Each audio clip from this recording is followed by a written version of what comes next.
राधेकृष्ण। ओम श्री गुरुभ्यो नमः। श्रीमन्नारायणीयं दशकं नंबर 13 हिरण्याक्षवतः। ट्यून सांद्रा। हिरण्याक्षं तावद् वरद भवदन्वेषणपरं चरन्तं सांवर्ते पयसि निजजङ्गा परिमिते भवद्भक्तो गत्वा कपटबडुदीर्नारदमुनिः शनैरुचे नन्दन् दनुजमपि निन्दं स्तव बलं स मायावी विष्णुर्हरति भवदीयां वसुमतीं प्रभो कष्टं कष्टं किमितमिति तेनापि गदितः नदन् क्वासौ इति स मुनिना दर्शितपतो भवन्तं सम्प्राप धरणितरमुद्यन्तमुदगात् अहो आरण्योऽयं मृग इति हसन्तं बहुतरैः दुरुक्तैर्विध्यन्तं दितिसुतमवज्ञाय भगवन्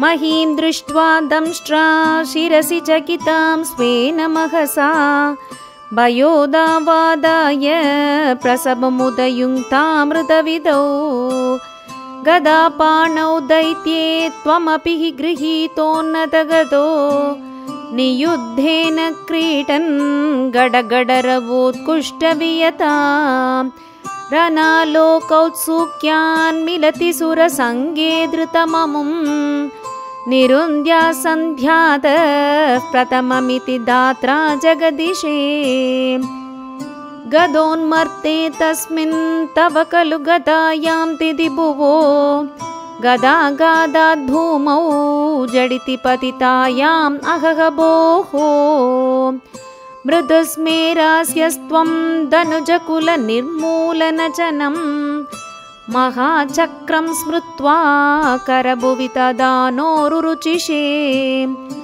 ततः शूलं कालप्रतिमऋषि दैत्ये विसृजति त्वयि चिन्दत्येन करकलितचक्रप्रकरणात् समारुष्टो मुष्ट्या सकलु विदुतं त्वां समतनोत् गलन्माये मायास्त्वयि किल जगन्मोहनकरीः भवच्चक्रज्योतिष्कणलवनिपातेन विदुते ततो मायाचक्रे विततगणरोषान्तमनसं गरिष्ठाभिर्मुष्टि प्रकृतिभिरभिघ्नन्दमसुरं कराग्रेण स्वेन श्रवणपदमूले निरवधिः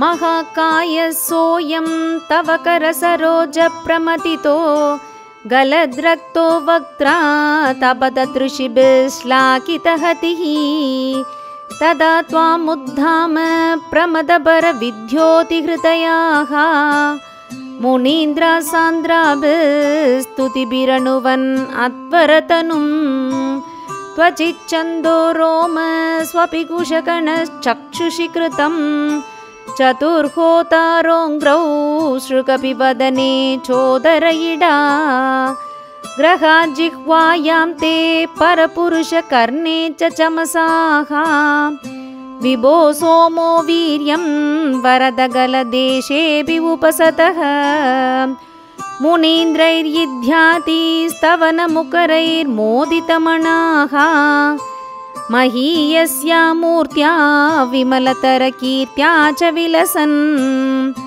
स्वदिष्ण्यं सम्प्राप्तः सुकरसविहारी मधुरिभो निरुन्द्यारोगं मे सकलमपि वातालयपते।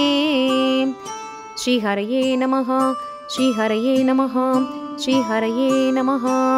सर्वत्र गोविन्दनाम संकीर्तनं गोविन्द गोविन्द। राधे कृष्ण।